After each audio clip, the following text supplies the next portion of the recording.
I am a social worker, right? And so my family has a history of being in service, literally and figuratively. So all of the men in my family were in the military, and I actually bonded with paratrooper when I told him my older brother was stationed, he was in the 82nd Airborne Division, and both my father and my younger brother were in the Marine Corps, and then both of my parents were in law enforcement. And so I've grown up watching my family live by example this notion of service and mission and purpose and giving back to others. And so my way of doing that has been through service as a social worker.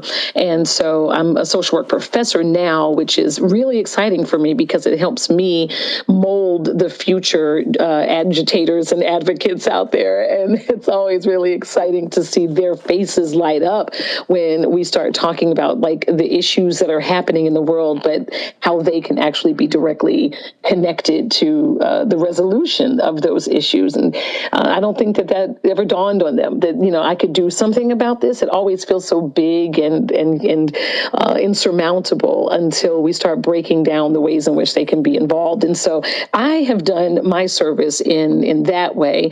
I was a school social worker when I was in practice, and it was actually in that work for over a decade that I tell people the faces kept changing, but the issues never did.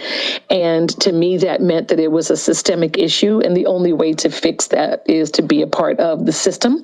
And that's when I decided to go off and be a fancy academic, because I thought that academics and policymakers worked collaboratively on policy. And I was so naive. And so I just decided that there have to be other ways to do it. And over time, I've done things like I've been on the board of directors for Lillian's List, an organization that supports and promotes pro-choice women.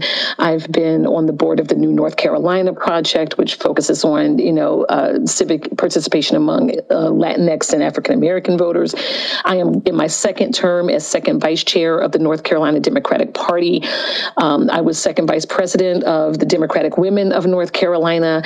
And in all of that, I got to see up close and personal the last election cycle.